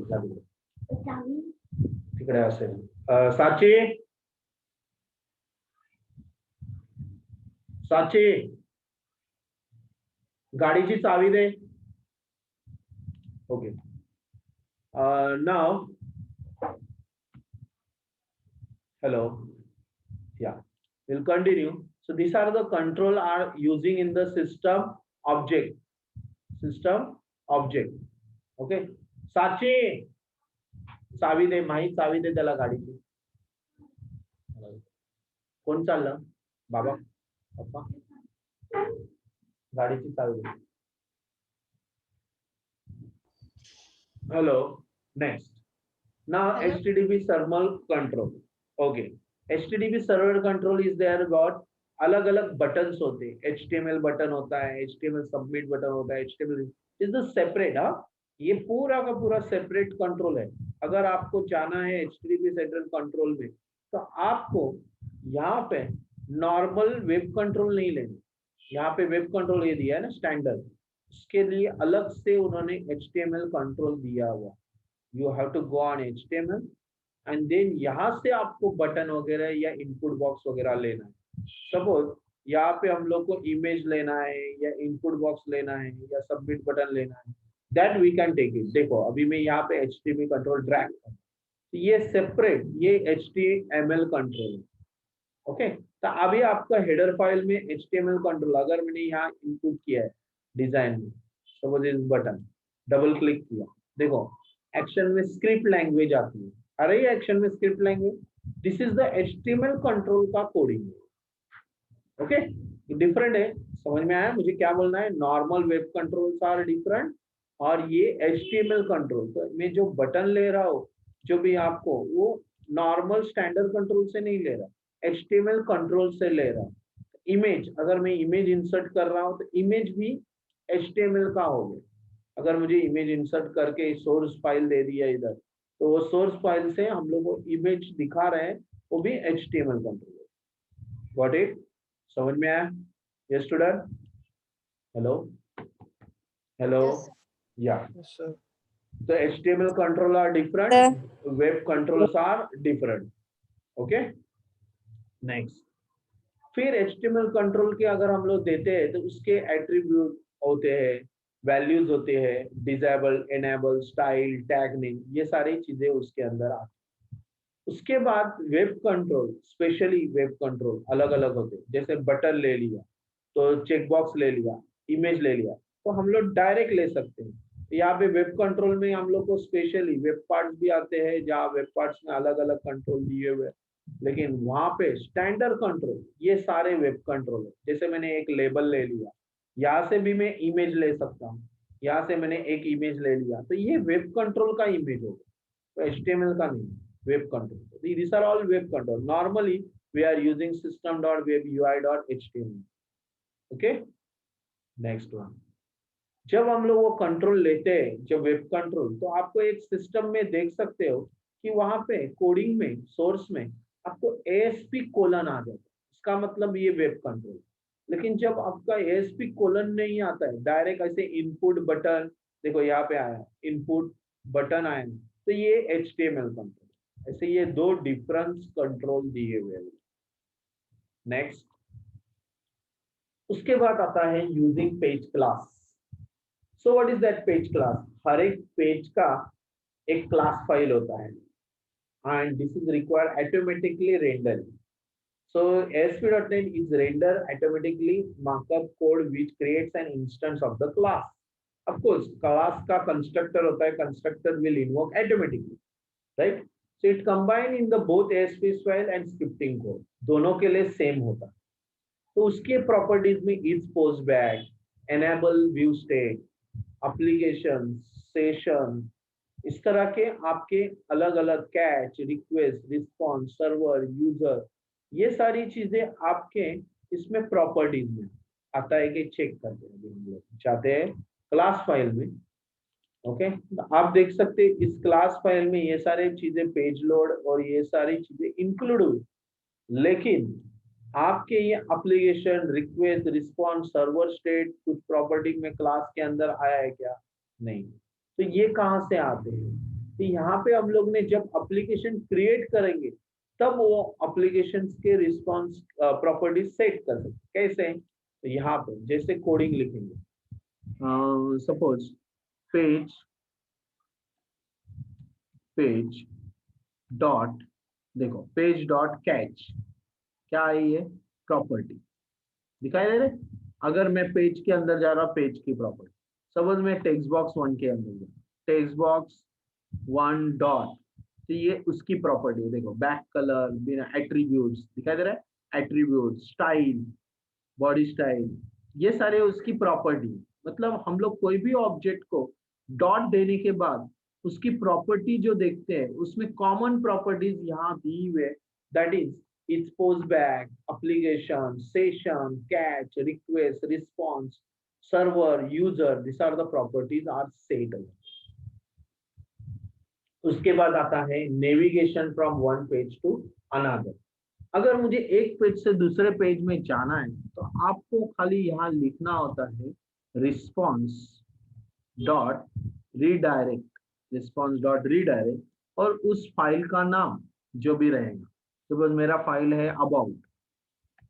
अबाउट डॉट ASP, इस फाइल पे हम लोग लिंक कर रहे हैं, यानी कि यहाँ पे क्लिक होने के बाद, टेक्स्ट चेंज होने के बाद आप कहाँ पे जंप करोगे? अबाउट डॉट ASP, उसको बोलते हैं navigation from one page to another. अगर ट्रांसफर करना है सर्वर से तो सर्वर डॉट ट्रांसफर, तो ASP gives you another options to you to transfer the file from server to client, server dot transfer second page dot ASP. Got it? Yes, student? Yes, sir. Okay. Next, application event. जब कुछ events हम लोग को globally use करने हैं तो हम लोग वो global dot ASPS class file open करेंगे और उसके अंदर हम लोग इस तरह की प्रॉपर्टी यूज करके हम लोग, जैसे एप्लीकेशन इनिट मतलब initialize the value, okay, dispose destroy the application, error handling, application start, application end, request, ये सारी जितने भी प्रॉपर्टीज है वो हम लोग ग्लोबल डॉट ASP में ले सकते हैं।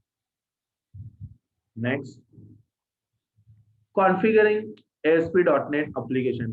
ऑलरेडी हम लोगों ने वेब डॉट कॉन्फ़िगरेशन फाइल के बारे में जाना है, लेकिन एक मशीन डॉट कॉन्फ़िगरेशन होता क्या है वो भी बता।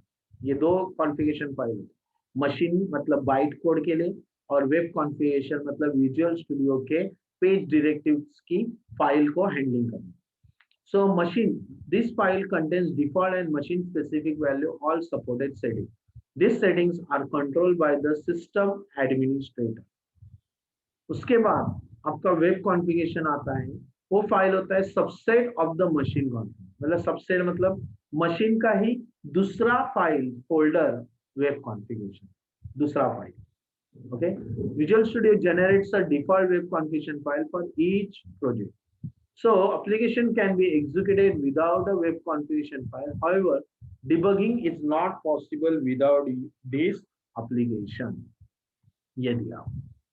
उसके बाद यहाँ पे आप कॉन्फ़िगरेशन फाइल या सेशन फाइल ये सारी चीजें देख सकते हो और इसी तरह ये यूनिट खत्म हो रहा है। मतलब यूनिट नहीं, एक चैप्टर, यूनिट का एक चैप्टर, सेकेंड यूनिट का एक। क्या दिया हुआ है, सिंपल पूछेंगे आपको थ्योरी के लिए।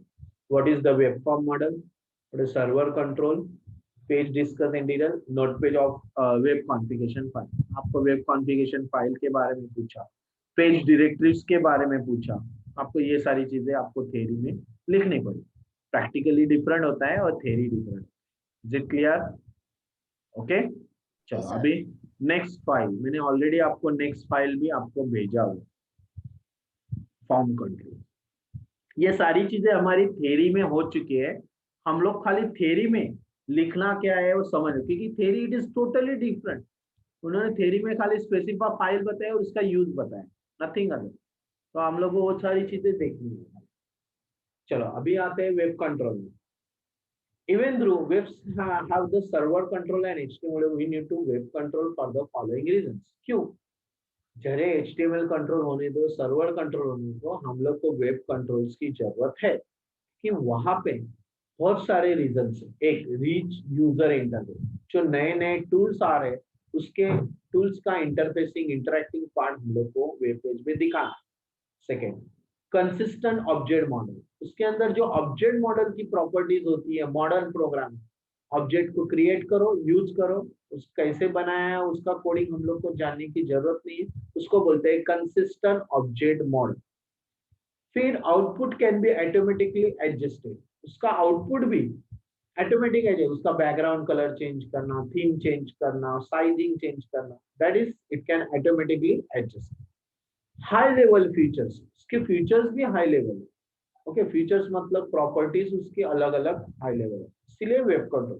जैसे आप लोग लेबल ले रहे हैं, बटन ले रहे हैं, चेक बॉक्स ले रहे हैं, टेक्स्ट बॉक्स ले रहे हैं, पुराने HTML में और अभी के वेब कंट्रोल में बहुत डिफरेंस। बहुत सारे वैलिडेशन कंट्रोल आए, कैस्केडिंग स्टाइल शीट चेंज हुआ है। तो ये सारी चीजें की वजह से web control we are using in the ASP.NET web page, web application. So it controls can be grouped into the following categories. इसके लिए भी कैटेगरी दी है, ग्रुप किया हुआ। एक वैलिडेशन कंट्रोल का एक पार्ट। What is validation?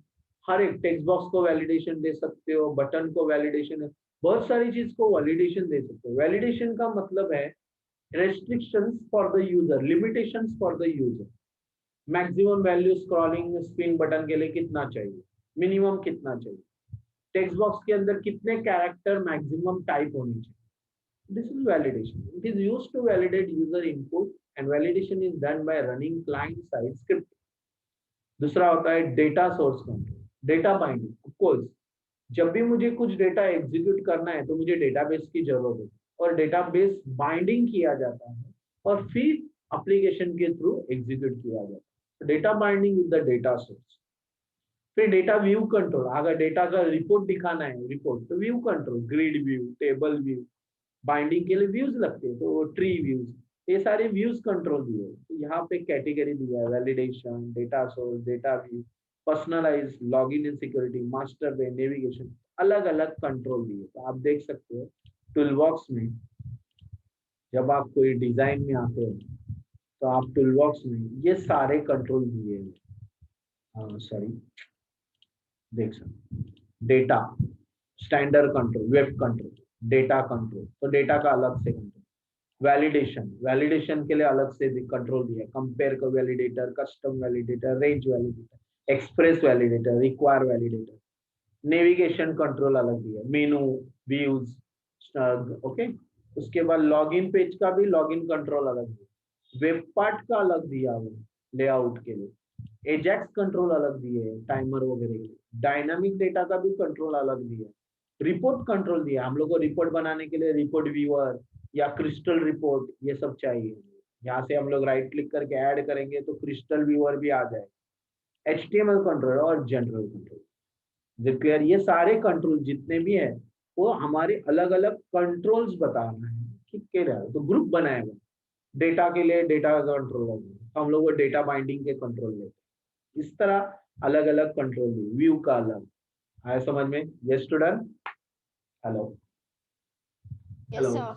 या नेक्स्ट, वेब कंट्रोल के टैग्स होते हैं। तो टैग मतलब क्या? Simple, ASP colon text box, ASP colon radio button, ASP colon check box option button, तो ये सारे क्या आते हैं हमारे एसपी के टैग आते हैं। टैग में हम लोग हमेशा आईडी देते हैं, run at equal to server देते हैं, फिर उसकी अलग अलग प्रॉपर्टी या एट्रीब्यूट्स इक्वल टू वैल्यू लिखते हैं। और एंड कैसे होता है, स्लैश, लास्ट में स्लैश दिया मतलब एंड होता है। That is all web control. तो कितने सारे वेब कंट्रोल दिए गए, button, checkbox, radio, hyperlink, image, table, panel, table, table के लिए table cell, header cell and all that. Calendar control भी है, कैलेंडर वगैरह, रेंज वैलिडेटर है। ये सारी चीजें आप लोग को कंट्रोल के बारे में। और कुछ प्रॉपर्टीज, सेम प्रॉपर्टीज आपको एक्सप्लेन भी किया, back colour, fore colour, border style, okay, cascading style, enable disable, on off करना है। इनेबल मतलब visible, visible true, visible false, font size, height, width, ये सारी चीजें common. Tool tip, tool tip भी एक अच्छा टूल है जो, जिसमें हम लोग को टूल टिप में हम लोग जब माउस उसके ऊपर लेके जाएंगे तो वो टूल बताएगा, इसका यूज क्या है वो बताएगा, तो हम लोग टूल टिप ले सकते हैं। टैब इंडेक्स, टैब इंडेक्स भी एक है जिसके लिए हम लोग एक मतलब एक ऑब्जेक्ट से दूसरे ऑब्जेक्ट में जाने के लिए टैब की प्रेस करते हैं, तो टैब की का ऑर्डर हम लोग उसके अंदर दे सकते हैं। मतलब जैसे वर्ड एक text box, enter your name के बाद एंटर योर एज के इधर टैब की प्रेस करने के बाद कर्सर मूव होना चाहिए, तो उसके लिए हम लोग tab index 0 for enter your name और एंटर योर के लिए 1 इंडेक्स, तो 0 1 2 3 ऐसे इंडेक्स हम लोग दे सकते हैं। फोकस, फोकस, सेट फोकस, वही हुआ, लॉस्ट फोकस, गॉट फोकस, ऐसे हम लोग दे सकते हैं। डिफॉल्ट बटन, तो यहाँ पे बटन, डिफॉल्ट बटन बताया है, it can be design on the web page, click, default button हमेशा क्लिक होता है। तो if the web page include a form you might to take the submit button, default button, like that. फिर उसके बाद list control भी है। List control में क्या क्या आता है, drop down list, list box, radio button, check box, bulleted list, ये सारे देख सकते हैं आप लोग। अभी अगर हम लोग ने स्टैंडर्ड में गए तो आप देख सकते हो वहां पे सारे check box list, drop down list, तो ये सारे टूल्स आपको इंडिकेट कर रहे हैं कि एक एक टूल रैक करने के बाद आपको वो टूल्स के बारे में, अभी जैसे इन्होंने कैटेगरी बनाई, list controls are different. Okay, list control में क्या होता है, लिस्ट का आइटम्स होता है, रोज होते हैं, कॉलम होता है, सिलेक्ट इंडेक्स होता है, सिलेक्टेड वैल्यू होती है, सिलेक्शन मोड होता है, ये प्रॉपर्टी होता है, मेथड्स और प्रॉपर्टी दोनों बता। ओके, तो ये सारी चीजें मेथड प्रॉपर्टी, देखो मेथड भी है, add, add item, add string, add insert, ये दिया। कुछ मेथड्स दिए जैसे remove add, clear, find out, तुम लोग इस तरह उन्होंने हर एक के प्रॉपर्टी मेथड दिए, you have to go through this all that. दूसरा कंट्रोल दिया है टेबल। टेबल में क्या आता है, टेबल रोज, कॉलम, सेल, उन्होंने टेबल सेल करके अलग दिया, तो each table contains the one और मोर रो टेबल रो ऑब्जेक्ट, और table row object contains are more table cell object, वो दिया हुआ, वो मैंने बताया। ओके, तो you can insert the table easily with using table object. उसके बाद इन सारे जितने भी ऑब्जेक्ट आप इंसर्ट करते हो उनका कंट्रोल इवेंट्स और पोस्टबैक होता है। इवेंट पोस्टबैक मतलब it returns the some value, it returns the object function, तो उसको पोस्टबैक बोलते हैं। लेकिन इवेंट हैंडलिंग में हम लोग बटन क्लिक, ऑन क्लिक हम लोग देते हैं। So when we use server control the code in ASP.NET page, it's processed on the server and it's then sent to the user as an ordinary HTML. So main problem is to execute the server code immediately after the action takes place. When we click on the bottom post back the page on the server, but in some control postback is not triggered. कुछ controls में postback option available नहीं होता, but सारे button में postback होता है। जो postback मतलब it returns some of the object value. So in a list when an element is selected no action takes place. जैसे हम लोग text box को select करते हैं तो उसके ऊपर कुछ action नहीं होता। हाँ, लेकिन आजकल तो select होने के बाद option आता है मोबाइल में, cut, copy, paste।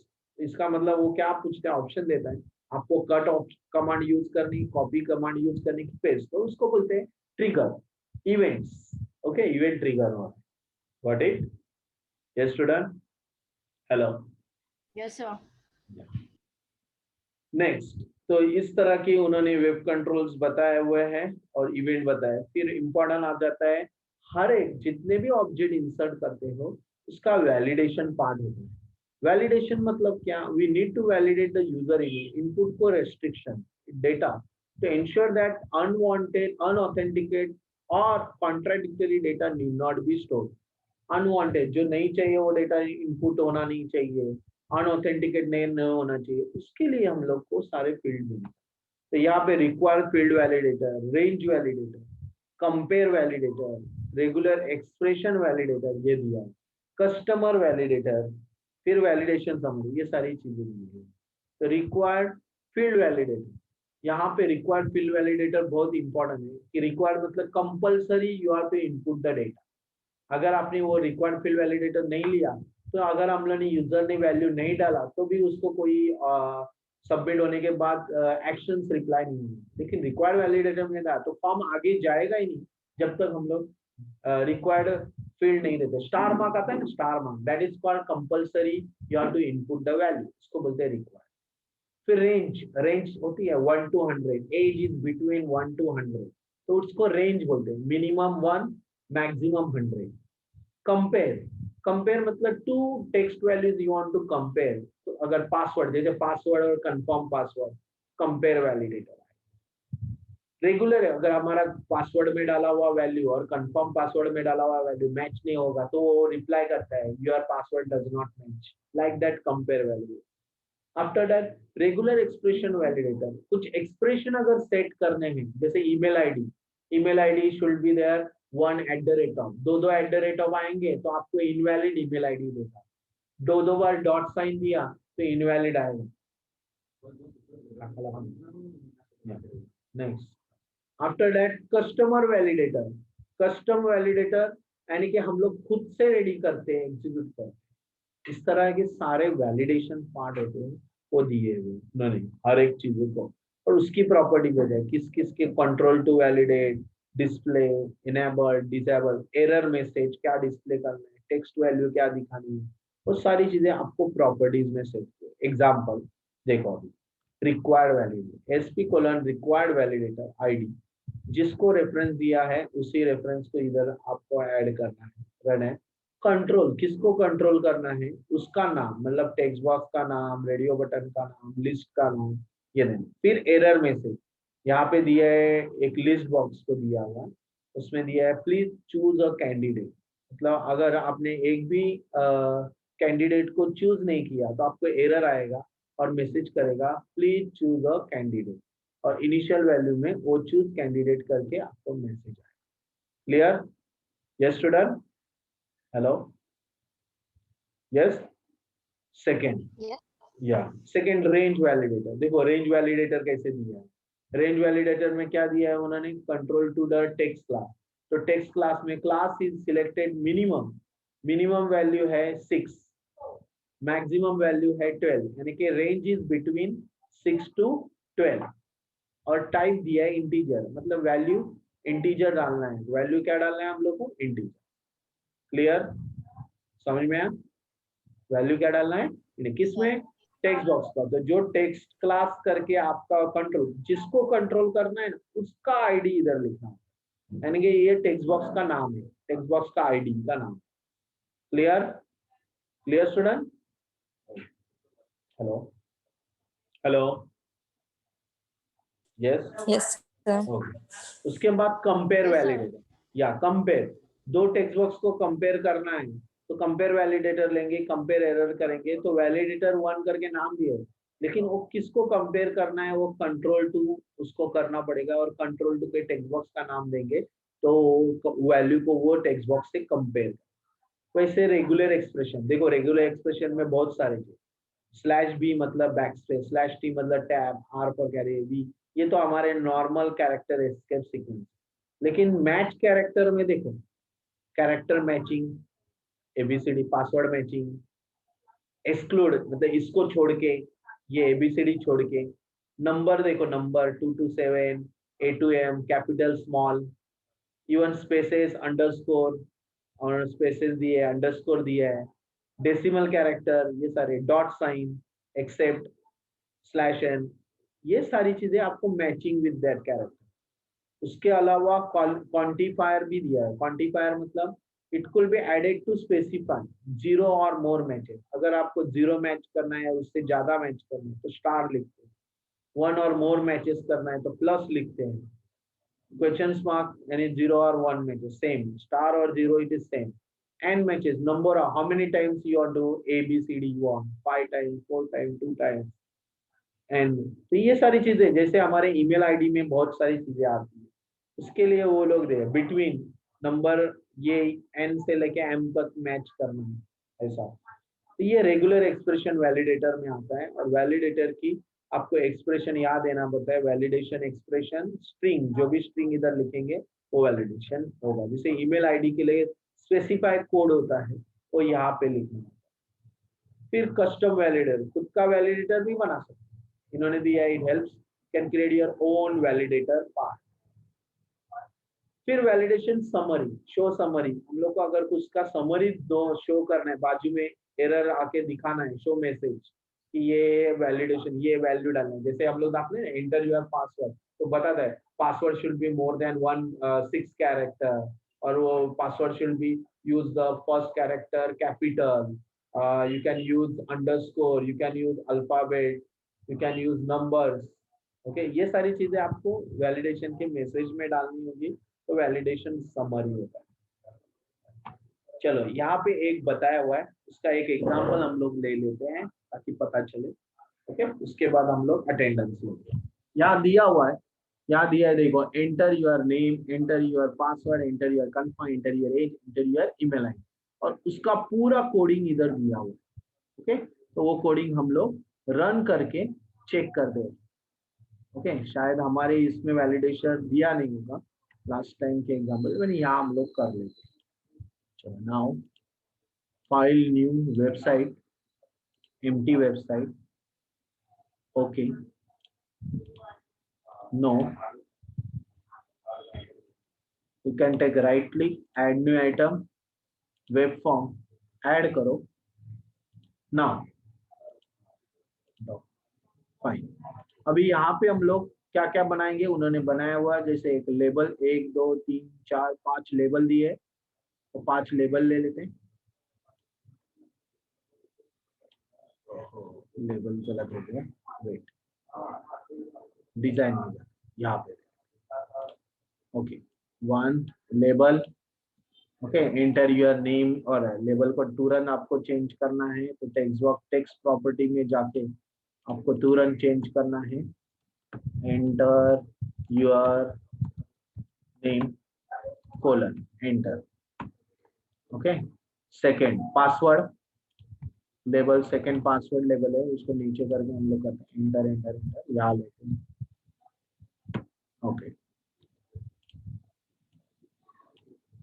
Enter your password, यहाँ लिखते हैं पासवर्ड, ठीक है। नेक्स्ट, उसके बाद enter confirm password, again label, third label confirm password,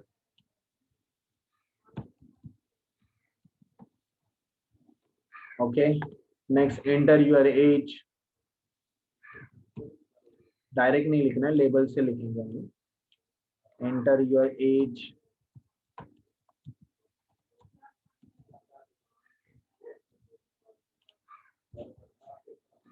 enter your email ID,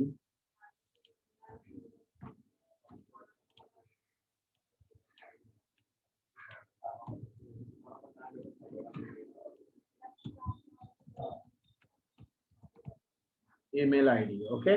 अभी हम लोग को क्या चाहिए, टेक्स्ट बॉक्स, और टेक्स्ट बॉक्स के रिलेटेड वैलिडेशन, बराबर। तो we can use that text box first, फिर उसका नाम जो भी होगा हम लोग चेंज कर लेंगे। ये हुआ पहला, सेकंड टेक्स्ट बॉक्स,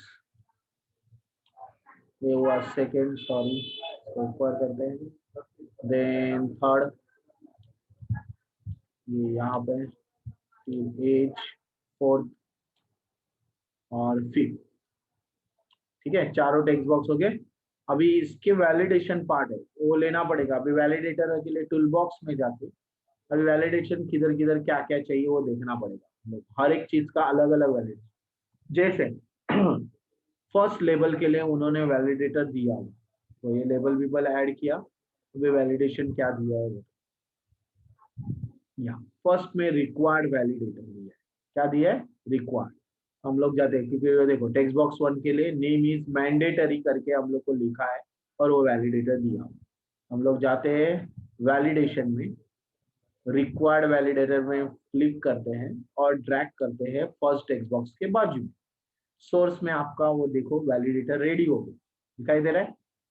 बस उसको कंट्रोल किसको करना है वो देना है, और मैसेज क्या डिस्प्ले करना है वो।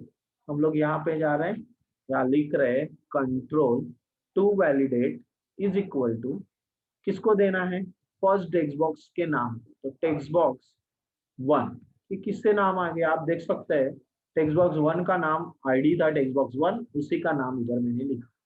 और साइड में उसको मैसेज पास आउट कर रहे हैं, क्या मैसेज है उसके अंदर लिखा है, name is mandatory, name is compulsory या मैंडेटरी। ठीक है, हो गया। आप अभी डिजाइन में देख सकते हो, यहाँ फील्ड नेम आ रहा है रिक्वायर्ड फील्ड नेम और नेम इज मैंडेटरी।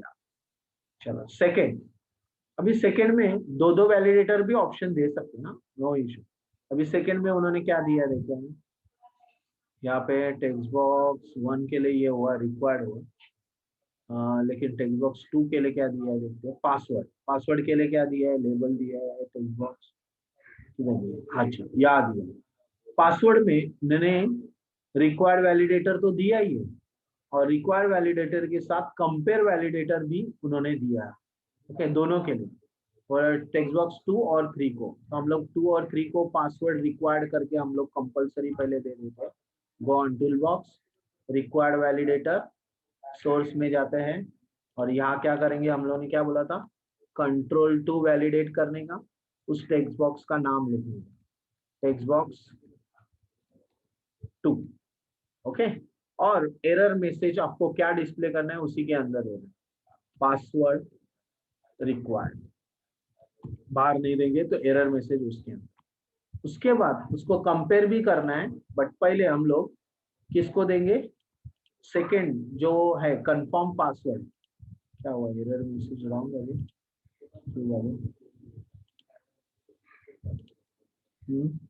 क्या हो गया, एरर मैसेज रॉन्ग किया होगा। अच्छा, ऑलरेडी एरर मैसेज है यहाँ पे, दो दो बार देने की जरूरत नहीं, यहाँ लिखने का एरर मैसेज के अंदर पासवर्ड रिक्वायर्ड। ठीक है, अभी now you have to go on confirm password, उधर भी हम लोग सेम थिंग, रिक्वायर्ड वैलिडेटर को ड्रैग करेंगे, सोर्स में जाएंगे, और यहाँ पे control to validate is equal to क्या देंगे, टेक्स्ट बॉक्स 3। ठीक है, और यहाँ पे एरर मैसेज में दिखेंगे password required, the value required, password required. अभी मुझे बताओ, पासवर्ड के टेक्स्ट बॉक्स को हम लोग को चेंज करना पड़ेगा, तो यहाँ टेक्स्ट बॉक्स के ऊपर क्लिक करके उसका मोड, जो टेक्स्ट वैल्यू है उसको हम लोग को चेंज करना पड़ेगा। मोड किधर गया, इनहेरिटर सिंगल लाइन, जहाँ टेक्स्ट मोड दिया है वहां लेना पड़ेगा पासवर्ड। कंफर्म पासवर्ड में भी जहाँ टेक्स्ट मोड वैल्यू है वहां पे क्या लेना पड़ेगा, पासवर्ड। ठीक है, अभी दोनों को कंपेयर करने, तो कंपेयर का भी वैलिडेटर लेना पड़ेगा। देखो कंपेयर के लिए कंपेयर वैलिडेटर क्या दिया हुआ है, और कंट्रोल टू किसको करना है, टेक्स्ट बॉक्स 3। तो यहाँ पे control value to compare hello, और कंपेयर करना है हेलो को, हम लोग को वो कंपेयर टू वैलिडेटर दिया है, तो कंपेयर टू वैलिडेटर करना है तो हम लोग किस तरह करेंगे बताओ। You have to go on tool box, to use the compare validator, compare validator for what, confirm password के लिए, सोर्स में जाएंगे, उधर देंगे control to control to compare, control to compare आएगा, control to compare, control to validate, पहले control to validate करेंगे, control to validate is equal to text box, किसको करना है, कंट्रोल टू टेक्स्ट बॉक्स 3 को। ओके, टेक्स्ट बॉक्स 3 को हम लोग को कंट्रोल करना है, और आगे आपको controlling value to compare, value to compare बताया है, वहां पे किसको कंट्रोल करना है, वैल्यू टू कंपेयर किसको, टेक्स्ट बॉक्स, हम लोग लिखेंगे उधर टेक्स्ट बॉक्स 2 की वैल्यू को ना, टेक्स्ट बॉक्स 2 डॉट टेक्स्ट, इस वैल्यू को कंपेयर करना। जो टेक्स्ट बॉक्स 2 डॉट टेक्स्ट में रहेगा वही आपको किधर आना चाहिए, टेक्स्ट बॉक्स 3 में आना चाहिए। Is it right? बराबर है। नेक्स्ट, उसके बाद आपका कंट्रोल आ जाता है कंपेयर के बाद रेंज। एंटर यूर एज के लिए उन्होंने रेंज दी है, हम लोग रेंज डालते हैं, डिजाइन में जा रहे हैं, एंटर यूर एज में range validator. Okay, enter your age के लिए रेंज वैलिडेटर। और रेंज वैलिडेटर में हम लोग ने रेंज देना पड़ेगा, मिनिमम वैल्यू पहले कंट्रोल टू वैलिडेट करेंगे और फिर उसके बाद मिनिमम वैल्यू और मैक्सिमम वैल्यू। अभी हम लोग लिख रहे हैं space control to validate is equal to, किसको कंट्रोल करेंगे, टेक्स्ट बॉक्स 4, बराबर ना, टेक्स्ट बॉक्स 4। उसके बाद minimum value and maximum value, minimum value and maximum. Minimum value is your suppose 80 and maximum value is suppose 100. You have to specify और type भी specify करना पड़ेगा, type is equal to integer, मतलब ये type भी बता, मतलब number value. ठीक है, क्लियर। नेक्स्ट, अभी ईमेल आईडी के लिए एक्सप्रेशन दिया है, देखो ईमेल आईडी के लिए बहुत बड़ा एक्सप्रेशन दिया है, वैलिड यानी कि regular expression. Go on design, email ID में जा रहे हैं, रेगुलर एक्सप्रेशन वैलिडेट, और उस रेगुलर में हम लोग को वैलिडेट पहले कंट्रोल टू वैलिडेट करो, control to validate for what, text box 5, text box 5। Okay, और उसके बाद हम लोग को वैलिडेशन एक्सप्रेशन देना है, वैलिडेशन एक्सप्रेशन ओ उन्होंने स्पेसिफाई किया है, इसी तरह दे दो क्योंकि ईमेल आईडी के लिए कॉमन है, W फॉर स्पेस प्लस, फिर उसके बाद उन्होंने ब्रैकेट के अंदर उन्होंने दिया है माइनस प्लस, ये कॉमन है, हाँ इसी तरह लिखोगे कोई प्रॉब्लम नहीं, फिर डॉट, माइनस प्लस डॉट, फिर देन सिंगल इनवर्टेड, फिर उसके बाद bracket close, after that slash W, ठीक है, उसके बाद आपका plus bracket close, then after that star, then at the rate of, then slash W, after that plus, again bracket, again square bracket,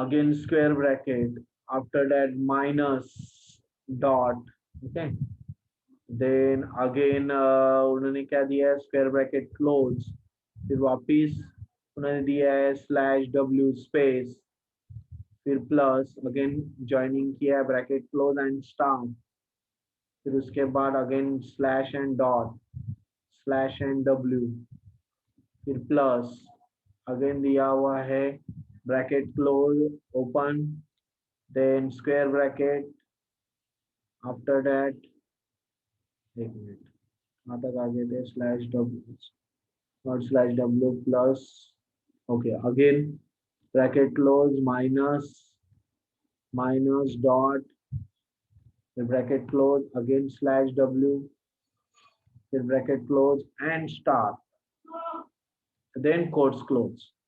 okay, इस तरह पूरा दिया हुआ। ए साची मम्मीला हाक मार दे बघ, जा सांगा।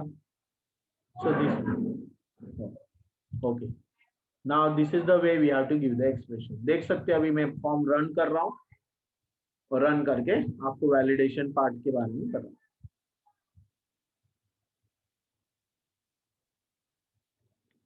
देखो हुआ, यहाँ पे मैंडेटरी, अगर मैंने नेम नहीं डाला और डायरेक्टली एक्सप्रेशन एंटर किया, सबमिट बटन पे, अभी आप बटन नहीं दिया, सबमिट बटन पे क्लिक किया, तो वो ये वैलिडेट नहीं होगा। अगर मैं डालता हूँ, चल मैं सबमिट बटन देना चाहिए था, हम लोगों ने दिया, ठीक है, एक हम लोग वापिस जाते हैं डिजाइन में, यहाँ उन्होंने एक सबमिट बटन दिया हुआ, देखो एक बटन सबमिट बटन, और सबमिट बटन के ऊपर वो पूरा coding. So we can go on design, आए पुनः साची हाक मारत होते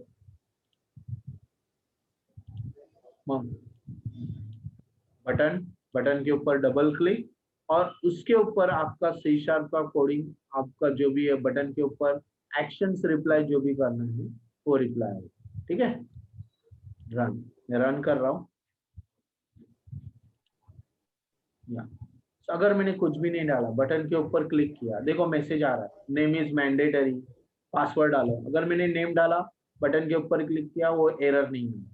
पासवर्ड ABC डाला और यहाँ पे कुछ दूसरा पासवर्ड डाला, तो बोला कंपेयर वैलिडेटर आया, मैसेज आ रहा है, मैं पासवर्ड डज नॉट मैच, यहाँ लिख सकते हैं पासवर्ड। तो इस तरह हमारा वैलिडेशन। रेंज अगर 123 डाला, रेंज वैलिडेटर, मतलब यहाँ एरर जो है अपना enter your as is between 18 to 100, अगर हमने 45 डाला तो नहीं एरर है। Email ID validate email ID नहीं डाला तो आपको रेगुलर एक्सप्रेशन वैलिडेटर का एरर है। ये सारे एरर हम लोगों ने क्या किए, वैलिडेशन के पार्ट में। समझ में आया? Yes student, okay. Yes sir. आज टाइम खत्म हो चुका है और बाकी कंट्रोल हम लोगों ने ऑलरेडी किए हुए हैं, कैलेंडर या ad rotator, okay, multiple view, ये सारे कंट्रोल है, आप घर पे प्रैक्टिस कर सकते हैं। हम लोग को यूजर कंट्रोल से डायरेक्ट कंटिन्यू करना है और आगे जाना है। बाकी सारे कंट्रोल मेरे हो चुके हैं, जस्ट मुझे थ्योरी पार्ट में ये बताने थे, वो बता। Clear? Yes, sir. Student, so Yes, do at sir. Home, practice at home. मुझे खाली अभी अटेंडेंस दो, वेट,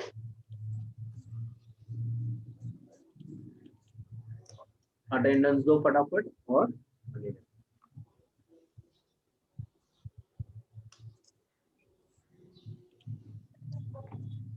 या अच्छा, अटेंडेंस दो 19।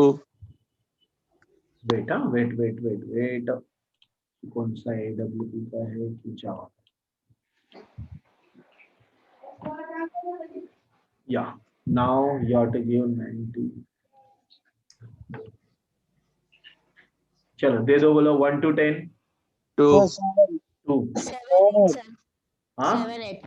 7 or 7, 8. 7 और 8। हाँ. चलो आगे बोलते जाओ। 11 to 20। 18. 18। 20. 11, 18, 20। आगे Sir, 15. 15।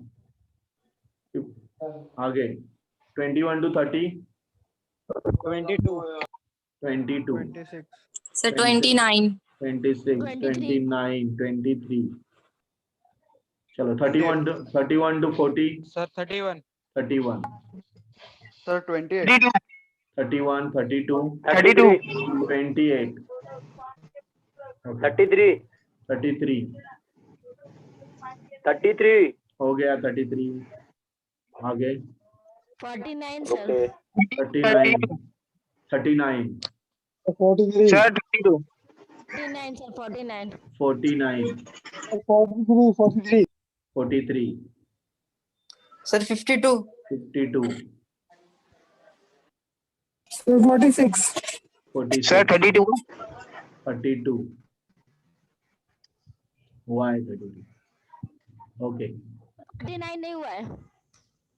हाँ, Sir, 46. 49, Sir, 46. 46 हो गया। 46, 49 एंड 52 हो गया। और किसका बाकी है? नहीं, sir. Okay, thank you. Thank you, sir.